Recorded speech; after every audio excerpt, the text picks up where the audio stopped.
Hi, everyone. My name is Idil Yorgancilar, and I'm one of the board of directors at International Business Association here at Humber College. I'd like to welcome all of our participants and our guest speaker, Andrea Pierce. We're so grateful that you're here to speak with us today. And so today, we're all here to talk about our future. It could be your internship future, or maybe you're a recent graduate and you'd like to hear Andrea's insights on what she did and how she achieved her career. So just a couple of housekeeping points. They are pinned to the chat box. You can find it below. And you can also fill in a participation survey at the end of the webinar. So that will be right on the chat box as well. And I will introduce a little bit of what the webinar will be like today. So we'll follow an interview style webinar. It will start with Lionel Campbell introducing Andrea, and afterwards Andrea will do her presentation. And following her presentation, Lionel and Andrea will have an interview style webinar. They will answer questions and go on the webinar like that. Afterwards, we'll open the floor to students as questions. You can go ahead and direct your questions at that session. And after that, we will go ahead with the closing, and you can unmute your mic actually during the Q&A, or if you do not prefer so, you can go ahead and write on the chat box. Yeah, so we are so glad to have you all here. We're so excited that you're here as well, Andrea. Thank you so much. And let's go ahead and see what our career paths can be like. So I'll go ahead and introduce Lionel Campbell, and Lionel will introduce us to Andrea. And go ahead, Lionel. Thank you so much. Thank you very much, Idil. And my task is to introduce the speaker. But before I go into that, I would just like to acknowledge our program coordinator, Pierre Pascal, who made tonight possible. He's very supportive and do a lot of work behind the scene to put all these events together. So I'd just like to acknowledge him. So Andrea Pierce, she has a lot of, I could go on forever as I introduce her, but I've summarized it. So she has a master's in business administration. She's a regulated Canadian immigration consultant, a certified project management professional, an accredited professional in leadership and energy and environmental design and building. Her prior experience ranged from startup companies to Fortune 500 companies here in Canada and also the United States, including well-known companies such as Pacific Gas, electric company in the city of San Francisco, Bell Canada, Infrastructure Ontario, and London Hydro. She's also the mentor at the University of Toronto. She has led many firsts, including Canada's first green button implementation with Mars in 2013, which garnered the London Hydro, the White House invitation to participate into 2014 Energy Data Palooza. Andrea ideated and created the first world's outage customer notification subscription by SMS, social media, email, or phone. This work garnered the London Hydro the CS Week Award for Innovation. Andrea's work in San Francisco was published as a case study in the Business Process Modeling in 2010, and also finalist in the Global Awards for Excellent in Business Process Modeling.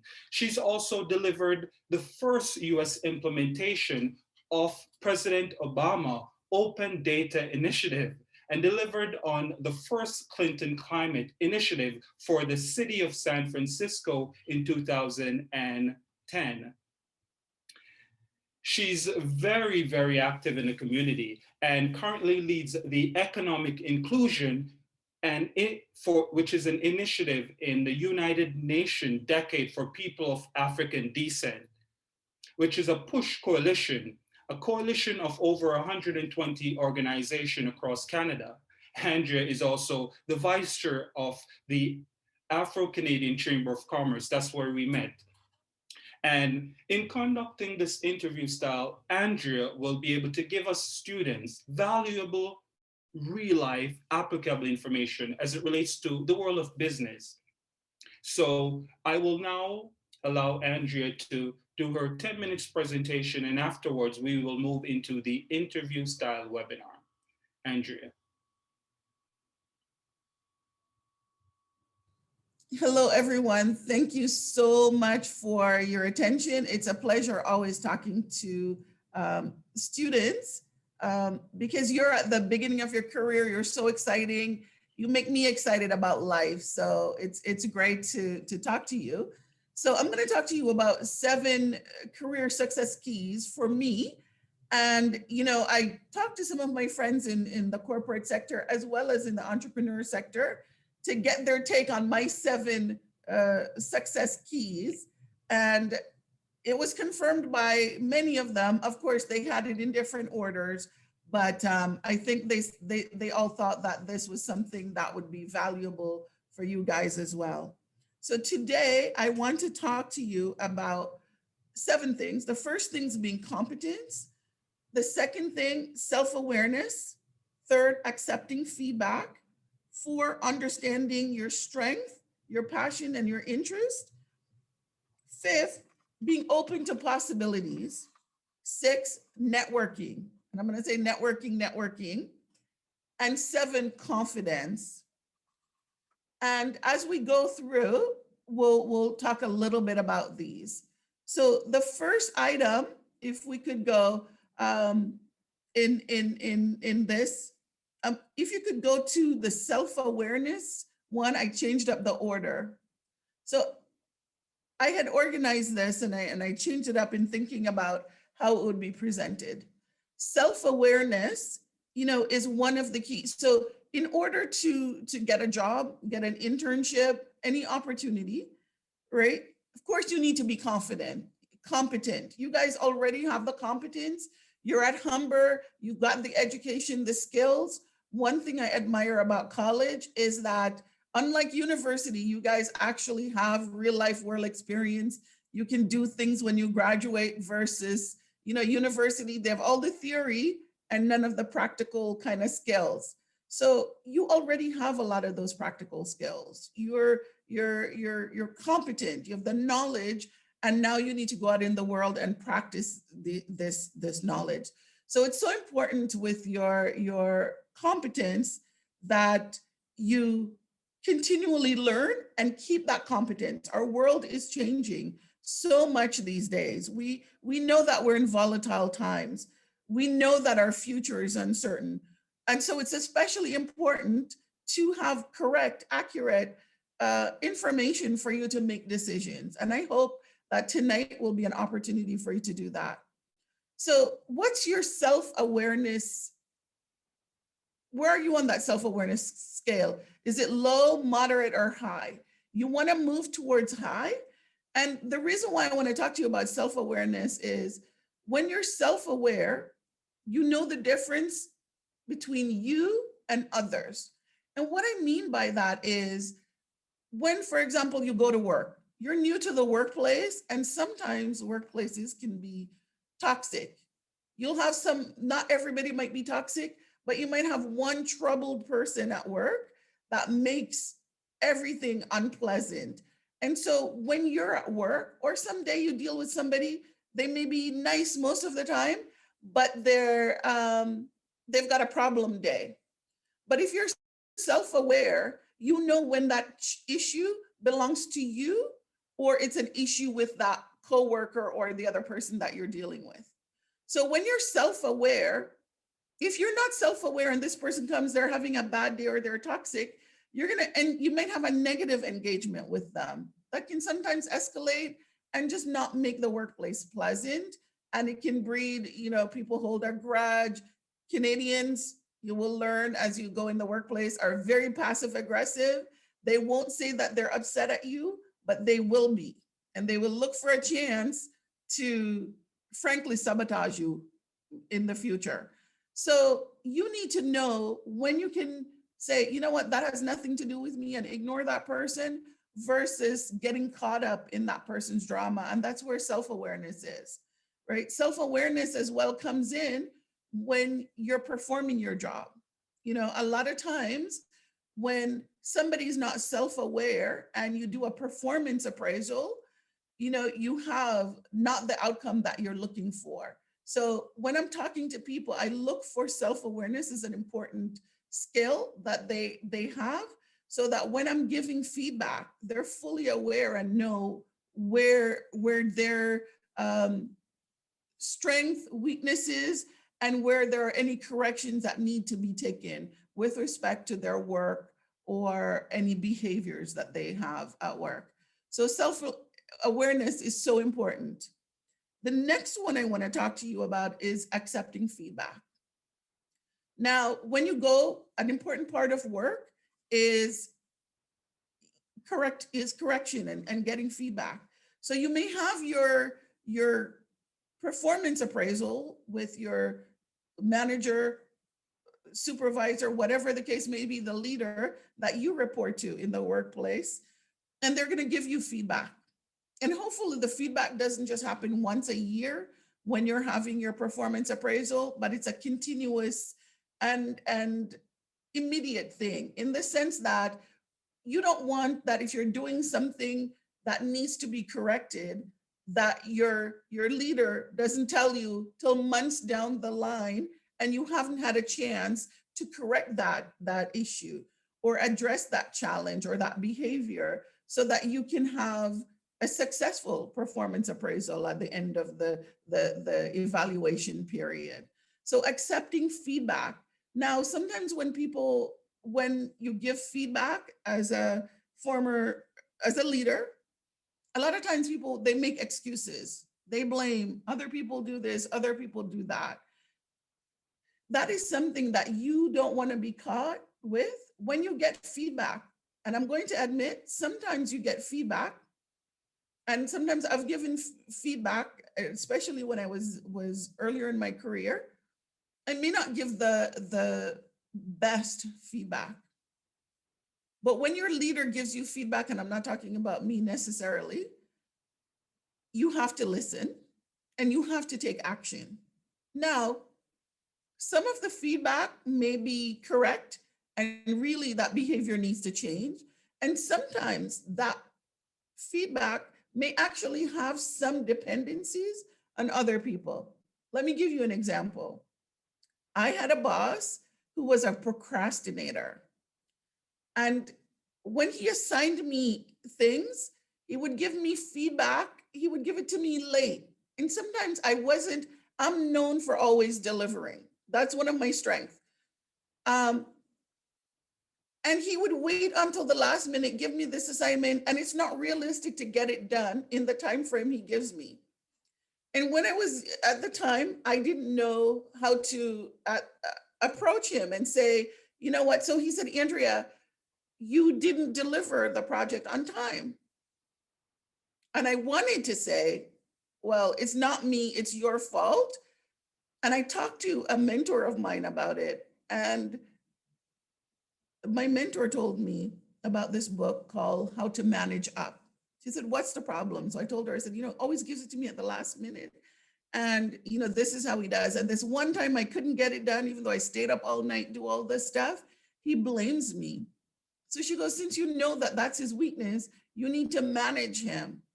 So I started going back to him and I would ask him, so what do we have to do for the next month? What's due, what's outstanding, whatever. That way I get intel on what he has and what he's going to try to hit me up at the last minute. So then I started asking him, how can I help him? What can I do? Or volunteer for stuff to get it off his plate so I could get it early and start working on it rather than waiting for him to give it to me at the last minute. So I started managing him. So as we're talking about feedback, but in order for me, I couldn't say to my boss, no, it's your fault why I'm late. No, right? He's the one giving me my performance appraisal. He's the one giving me my bonus, all this stuff. I have to find a way how to bring it to his attention. So when he asks me for feedback, I tell him, said, sometimes you don't give me enough time. And you know what he said to me? He goes, Andrea, you should have told me what's a realistic timeline. So lesson learned is that's what I started doing with him when he sends me stuff. When I couldn't manage him myself, I would tell him, this is how long it's going to take to get this done. I can't get it done till this time. And that's how we handled it. So feedback is really important. Feedback, though, helped me grow a lot. Whenever there's areas that I need improvement or I need correction, when I get that feedback, then I can do something about it and then I can improve. But if you don't, you get defensive when people give you feedback, they will not give you feedback and you will not grow in your career. And what will happen is your leader or people will wait, and then, at the end of the time, when it's, say, for example, your performance appraisal time, obviously there's not going to be any change. And now you're going to get rated, right, as unsatisfactory or not meeting or just ordinary and not getting a bonus, right? So it's important to be able to accept feedback and work on it. But if you're self-aware, you will know if the feedback is appropriate or not and what you need to do to manage that situation. So this is an important area for me. This was a breakthrough for me. And we're going to go to the one that says, understanding your strength, passion, and interest. So my career has spanned a lot of different areas. And for example, when I was working for Pacific Gas and Electric Company, I was on this thing called succession planning. So they looked at me and determined that I had potential to be an executive in the company. And so they started training me, prepping me, giving me opportunities to, we call it, work in different lines of business, in different areas of the company. So I worked on business transformation. My background is in technology. And then I also worked a lot in construction. I managed $750 million in construction or capital spending for the company in US dollars. And I'm going to touch on be opening to possibilities. But the reason why I got to do those is because I knew my strength, what my passion was. Yes, there we are. Strength, passion, and my interest. So when I looked across, if you looked at my qualifications, you'll see that I'm a lead AP in building design and construction, and I'm a certified energy manager. I was leading the first fully solar development in California for Pacific Gas and Electric Company. Now, I'm not an engineer. I'm an engineer with the Association of Energy Engineers, but I'm not a PNG. And I got these experience because, one, I was open to possible, but two, I knew my strength, my passion, and my interest. And this is something I really want to share with you because I know when you graduate or you're in school, you're like, some of us are not really sure what we want to do or how you want to conduct your career. You don't know about your career path. Where should I go? What do I like? What if I don't like this? I don't want to lock myself into certain things and then I don't like it and I'm bored. So when I started out, I wanted to be a forensic accountant. And I did an internship and I hated it so much. I was falling asleep looking over the numbers, even though I love numbers, but I hated accounting so much. So I switched majors. But knowing your strengths are what you're good at, what people come to you for, what your boss says you're good at. If we could go back to that strength, passion, and interest. So your strengths are the things that almost comes naturally to you. Your passion is the thing that you feel so strongly about, right? And your interest, what does is your strength or passion sometimes doesn't last, right? You may be passionate about something this week or this month or last year, but this year you've lost interest in it. So when you look at the intersection of your strength, your passion, and your interest is what's going to give longevity to that activity, that area where you're strong, right? So you may say, you know what, some people are strong at certain things. If you're weak at something and you try to make a career out of it, you're almost guaranteed to fail.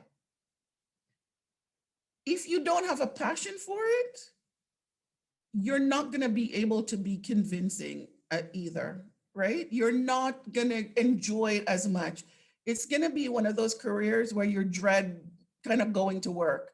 Because sometimes you're good at something, but that's not necessarily what you want to do, right? So if you don't have a passion for that thing, you're going to dread waking up every morning going to work. I love going to work every morning. Occasionally, I don't like the people that I'm working with, but most of the time I love my work. And the interest, that passion and the interest over time is what keeps you going and even develop mastery of your competence in those areas. So we're going to go now to accepting, being open to possibilities.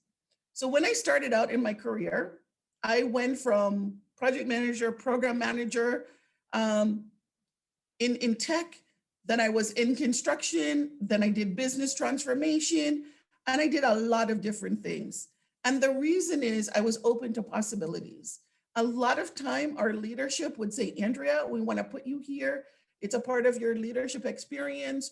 Or sometimes it's because they're having problems in that area and they want me to solve it. Because my strength, right, my passion and my interest aligns with those projects. So one of the things is, you notice I'm not talking about what you know, your education, any of those things, which they're very important, but I'm talking about soft skills.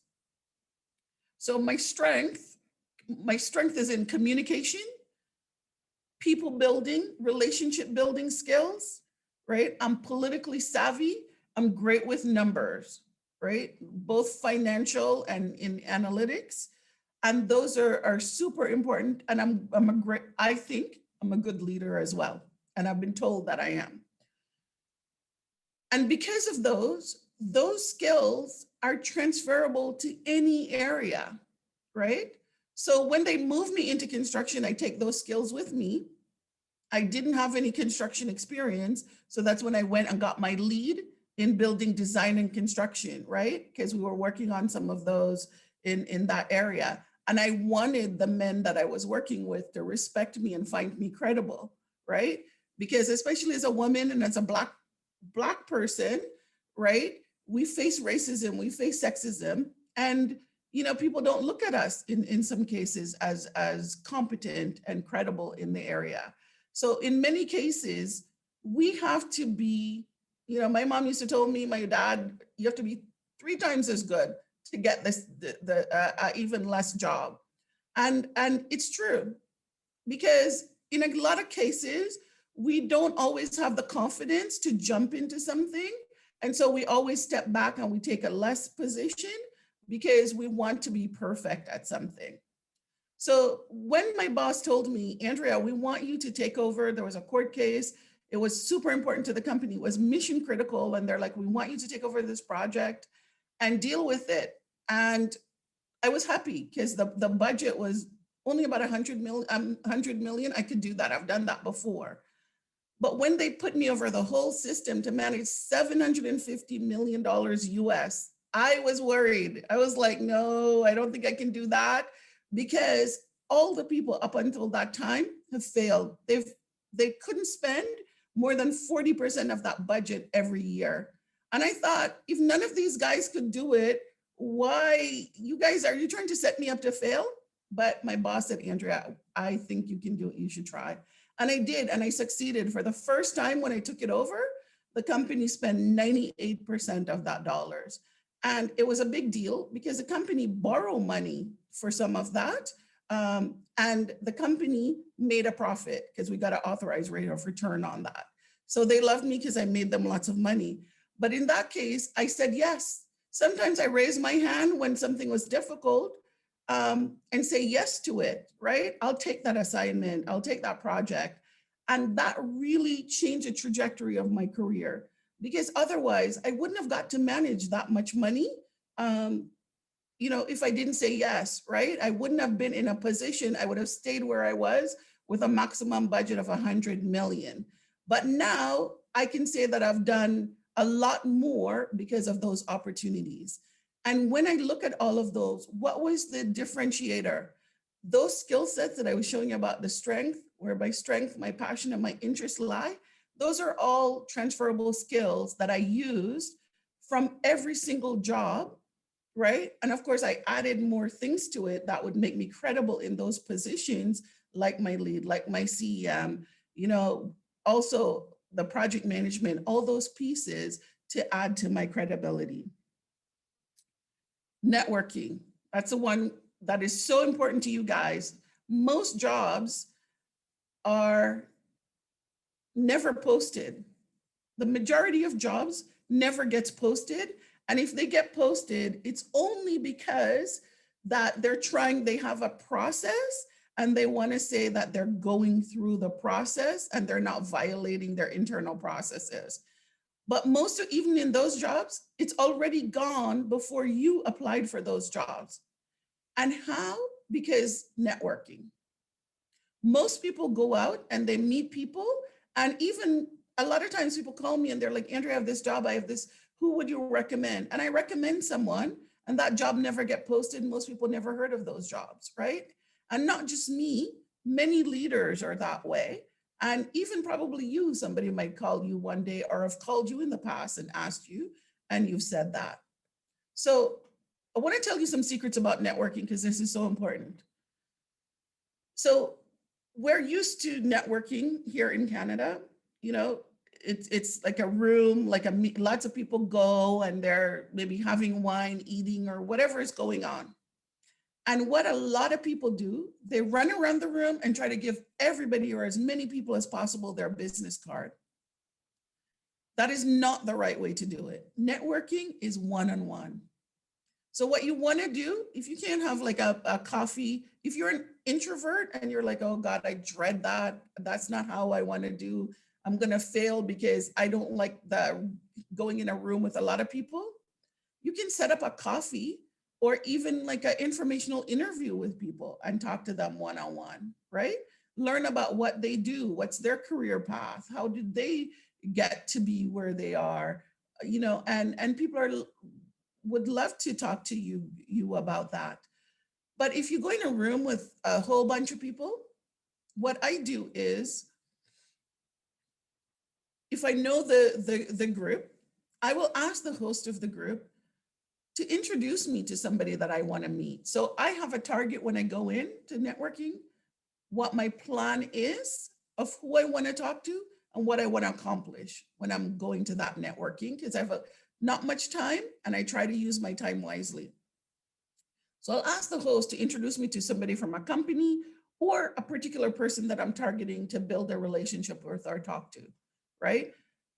Secondly, when you go in the room, you know, or let's say you don't know anybody, you're not targeting anybody, you're just going to just meet people and all the stuff. Pick someone, start with somebody that you want to talk to or you see that talks to you, and start having a conversation. Try to get to know them so that when you connect with that person again, they know who you are. Now, I've had people run around, give everybody their card and give me their card, and I don't know who they are afterwards. To be honest, I don't even store their card at all. I don't scan it into my app and add it to my contacts. And sometimes people have called me after those meetings and say, oh, you know, I'd like to talk to you, I met you here, and I don't remember anything about them. But when somebody sits down and talk to me or stand up and talk to me, and, you know, I find out that they're also, you know, went to the same school, or they like coffee, they're a big fan of coffee, I love coffee, right? And they know a lot about coffee or whatever thing that we have in common, and we have something in common, then when they call me, I remember them. And then I will say, or, you know, I'll respond to them, because when they're calling me, it's already something we have in common, right? That is a great way to make sure you stand out. So instead of trying to meet 50 people, try to meet 2 or 1 person and make an impression with them, so that when you connect with them the next day or soon after the fact, don't wait for like a week, because then we won't remember you either, because we go to a lot of networking events, but they will remember who you are. And then you can remind them, oh, I'm the person that, remember, we both, you know, are gardeners, or we're both, you know, we both love coffee, or, you know, we went to the same school, you're a Humber alumni. And that makes you stand out and helps you to build a relationship. And then it doesn't stop there. After you leave that networking, you talk to the person, right? You respond to them and you try to get a one-on-one coffee. You try to follow up and stay in contact so they know more about you, so that when a job comes up and they go, oh, we're looking for somebody with this, we know that, Lionel is going for his PMP and he would make a good project manager. So that's what you want when you go to networking. So don't spend your time, do whatever. So I mentioned here, give. First, give. A lot of times, when you go networking, sometimes people will go, oh my God, could you be my mentor? Could you be, and the thing is, everybody is asking that of lots of leaders, and we don't have the time and we don't have the bandwidth to do that. That's why a lot of us give talks and stuff like that, because that's our way of giving back with the time that we have. So somebody, a young woman said this to me, and it was brilliant. Of course, I became her mentor and her sponsor as well. And she said to me, she goes, I know you're really busy and I know you work in the community. Can I help you in the community? I work in the social media space. I can help you with your social media strategy. I can do this, I can do that. And then that will take some things off your plate. I was happy to do that because she's kind of freeing up some of my time and helping me. So she's helping me to help her. So when she said that to me, I thought, this is a smart young woman. She's definitely worth investing in, because she's not just asking to get something from me. She's finding a way to giving back to me, right? And she's freeing up my time so that I could give her some time as well. So see what you can give. For me, when I network with people, after I leave and I send them a thank you, so nice to meet you, that whole bit, like after an interview, I do say, thank you, it was so nice to meet you, let's have coffee or whatever, and I mention something. But most of the time, I'll also send them an email. If they're interested in gardening, I'll find a really great article on gardening, something that I know that they haven't read or seen or whatever, and share it with them, right? If it's a recipe, if they like green tea ice cream, I have a good friend who's Japanese and her mom makes the best green tea ice cream. Share it with them, right? Try to give them something so that they also remember you more, right? And if you're giving people, they will always want to help you as well, right? So even when you go to work, you're working with your coworkers. Some people are like, oh, a lot of people steal ideas. They do, and it happens a lot. But sometimes just give them an idea. If you see somebody having a challenge at work or something, my first promotion that I got was a department was working next to us. And I suggested, they were having struggles, and I suggested some ideas that I had to them. And their manager invited me to come and join their team and help them implement it, right? So sometimes when you're sharing knowledge and you're sharing things that you have or ideas, you can help other people. And you're not doing it necessarily to get something back, but people will remember that you've given to them. And when opportunities come up, they'll give to you and they'll remember you. So last but not least, confidence. So I'm going to say this, having a can attitude. A lot of young people, a lot of women, and a lot of people of color have an issue. I know I did. Whenever I see a job, even if I can meet 99% of the job, I wouldn't apply, or I would think that I'm not really qualified because I don't have this. I would focus on what I don't have and not apply. And what I learned is, if you look at it and you've got, I would say, typically, a man, especially a white man, they could only do 50% of that job and they will apply.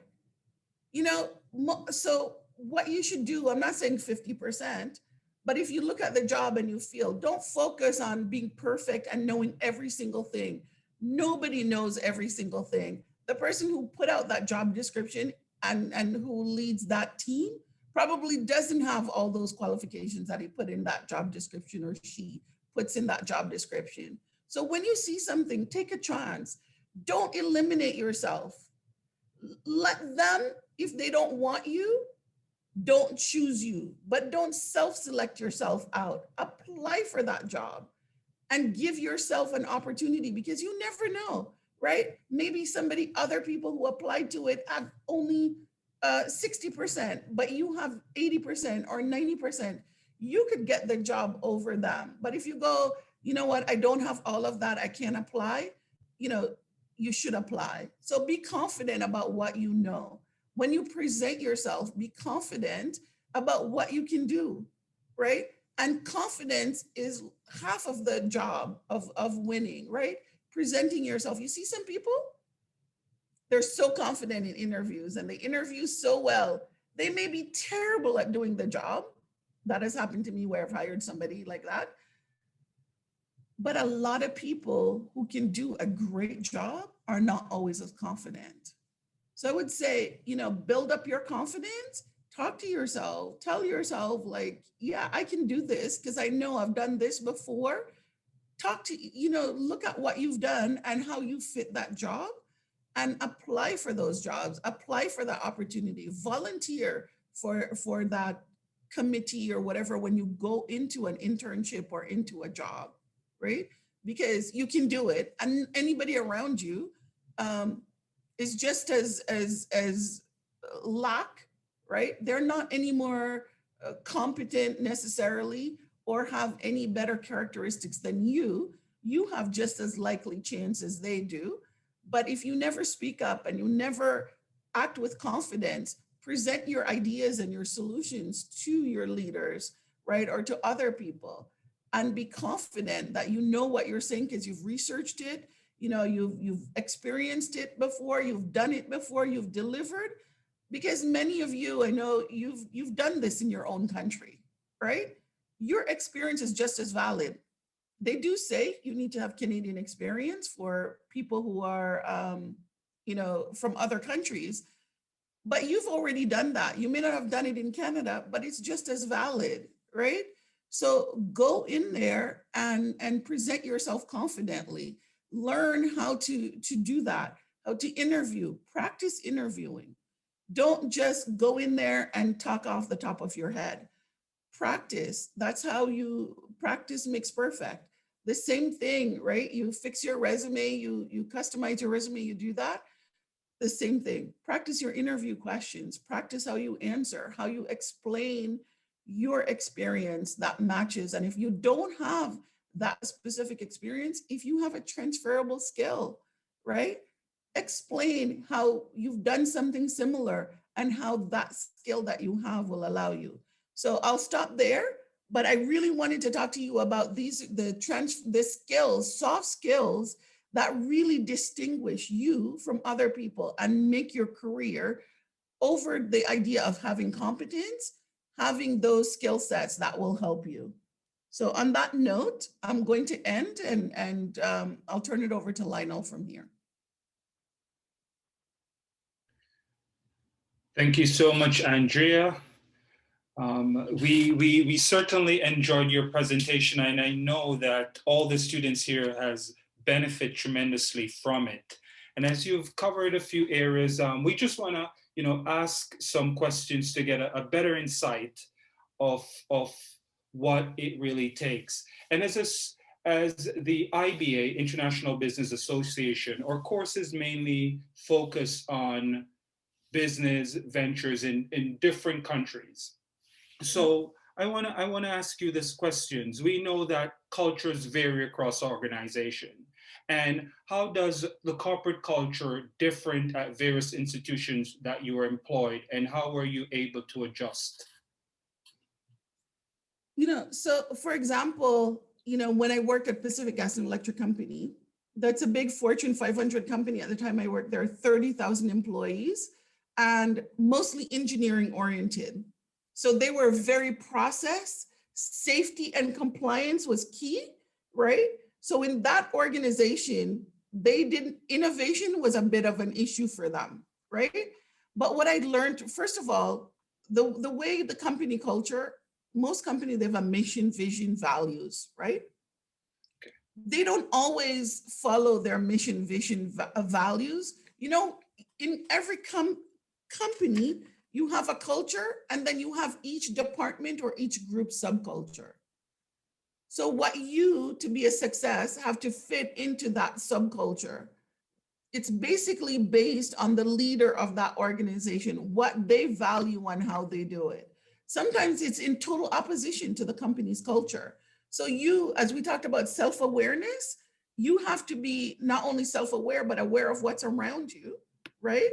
In order to be able to fit into that culture and see how you can maneuver as a human being. Some cultures you don't want to be in, right? Because, you know, they're not ethical, they're not, and you leave. But if I look at, for example, I went and worked for startups. Startup is a very different culture. I got recruited to start PG&E Energy Services. I was number 5 employee there, and I was tasked with setting up the whole IT system across the country for us after deregulation. In that sense, totally free for all, totally free to do everything. I was going to customer meetings. I was building IT systems. I was doing everything. At the time, you know, I didn't know Oracle very well. I became an Oracle DBA so that I could build the systems that we need. So you have to learn, see what that culture values and how they are, and then define yourself. But remember, it's a person really ultimately that you report to that makes that would make a difference, right? Because if you're following the company culture, but your boss is not following it, he's not going to be happy with you, right? So it's finding out what's that local culture in the group where you work and go from there. Well said, well said. Understanding the culture of the group, but we have to really pay attention to how the boss interprets it and adjust accordingly. We have another question before we go into the Q&A. We want to, the students here, we'd like for them to ask questions. This is what it's about, defining your career path, and we want them to ask questions. But let me ask you this one before we open the chat and allow the participants to get involved in this webinar. So the next question is, I'm aware that success don't just happen. And what are some of the challenges you've encountered that you've not already illustrated within your career, and how were you able to overcome it and get where you are today? So one of the challenges I told you about I told you guys about my boss who was a procrastinator, and I had to learn how to manage up and yes, deal with him. So I had to try to compensate for his weakness so it doesn't become a problem for me. That was one challenge. You know, a challenge is racism, sexism, I find was a challenge for me, as well as credibility, all at the same time. And the reason, when I took over the construction, as a woman, right, that yes, I was not, you know, welcomed. Number 2, I'm also a Black woman, which I wasn't welcome. And number 3, I wasn't an engineer, right? So they didn't feel that I even had the credibility at all. So I had to get in there and learn how to adjust. So what I had to do with those guys, one, because they were sexist, I gotta admit, I used my feminine wiles to my favor. Because if I tried to man up and outman them, it was never gonna work, right? But they felt bad when I was like a little more helpless. So what I did was I learned their jobs better than them. And then I started asking them questions. And then when they had to report and they didn't know, you know, they needed help, then I would say, well, what about doing this? What about doing that? That way I'm not intimidating them, and they see that I was credible and I know my stuff. Then they warmed up to me, and then they were, you know, on board. So it takes also political savvy and understanding that culture, right, in order to overcome those challenges. And I still, to this day, like those guys, we hang out and talk, right? And, you know, we used to go to breakfast every Friday morning and, you know, talk a lot of trash. And I'm still friends with them to this day, even though when I started, they tried to like shut the doors on me. Very interesting, very interesting. Andrea, you've brought us through a very extensive explanation in what it takes to get to where we want to go. We all have first we have to understand, we have to allow interest and passion to line up. And now we've taken our notes and we'll allow the participants to ask their questions. So you could unmute your mic, or if you'd like to put it in the chat and I'll read it.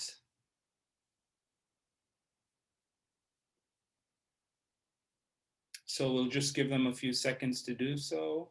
So feel free to unmute and ask your question. Don't be shy. Hey, good night. Good I just night. wanted to take the opportunity to thank you for the knowledge that you imparted and for the wisdom. I really found it to be helpful, and I just want to ask, did you move from doing things such as infrastructure work to something such as immigration? Like, I know there are different fields, and you talked about transferable skills. So what would you describe as your transferable skills which led to this move? So you know what? My strength is people skills. I love people. I love helping, right? I also have great communication skills, and I have great analytical skills. So when I was a kid, I wanted to be a lawyer back in the day, but I was very practical. When I was graduating, there was an oversupply of lawyers in Canada. So I didn't do that. I had been volunteering in helping a nonprofit people doing immigration. And then I decided to just continue getting the credentials and also leave corporate and become an entrepreneur. And I'll be honest with you, I wanted to be an entrepreneur in an area where I really didn't have to deal with racism. And as an immigration consultant, I deal a lot with immigrants, people who look like me and other people. And that was a way for me to kind of leave that system. I experienced when I was in the States, my career was going very well. And here my career was going very well. I was a director for different companies, but I found that the culture in Canada is not as welcoming to people who are confident and competent.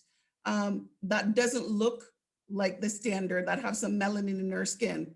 And so, that changed. That's why I went back to school and became an immigration. Plus, I'm an immigrant myself, and I've immigrated twice. When I came back to Canada, to the workforce here, coming from the US, even though I was a director, I applied. I actually interviewed even to of a very large, one of the top 4 consulting firms. And the gentleman at the end of the time didn't give me the job. And they said that because I didn't have a strong network in Canada, and they gave it to this guy. And I said, what does networking, what my network, you don't know what my network is. And it wasn't a part of the job requirement, right? So that in itself, I felt was a racist act to eliminate me for no reason. And so, I felt like I could use my skills. The thing about immigration is, what differentiates me from other immigration consultants and immigration lawyer, a lot of my clients are immigration lawyers, believe it or not, but is I believe in not only helping my clients to immigrate to Canada. I want them to settle and thrive in Canada. I want them to work in their field. I want them to start business. I want them to be successful, right? So my business background helps my clients a lot. And even with my business clients who come as business immigrants, whether it's through the startup visa program or any of the entrepreneurship program, my background in business and my MBA helps them position themselves and be successful. So those are, and the skills that I used in corporate are exactly the same skills. It's people skills, analytical skills, strategic skills, being able to help my client with a good strategy, right, to be successful in Canada. To be successful, one, in getting an invitation to apply, right? as well as being successful in getting a job in their field and not becoming a statistics. Darian. Yeah, thank you for that. That answer really resonates with me because I'm also an immigrant to Canada. I'm an international student. I'm also Black as well. So thank you for sharing your experience and your ways of coping with it and how you yourself, you're making a difference for other people like us. Thank you. That's a great question. Getting if you don't need money, you can volunteer as an intern with organizations. Lots of nonprofit organizations are looking for people. They may not be able to afford hiring someone, but they will they'll take you on, especially if you can do it for free. Right? Okay, very well. We've reached to our 8-minute. We're at 8 o'clock, and we respect the time of everyone. We want to thank everyone for participating, and you, Andrea, taking this time out. You're not being paid to impart this extensive knowledge about your experience and what it takes to really get where we want to go in our career path. We are aware that there will be challenges, international students, and working in different cultures, different corporate cultures. But if we have a game plan and a strategy, we will be successful. I'd like to pass it on to Idil, who will just make her final comments, and then we will end.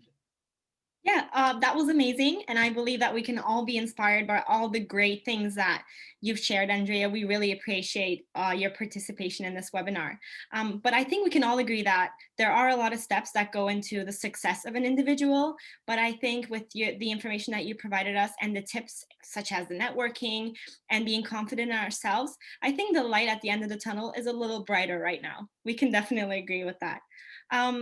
So yeah. With the end of the webinar, I'd like to show you this page. In behalf of the International Business Association, I'd like to thank everybody that participated. Thank you so much, Andrea Pierce, for coming in and talking to us here. We really appreciate it as students and new graduates. You can go ahead and subscribe to our mailing list for future webinars.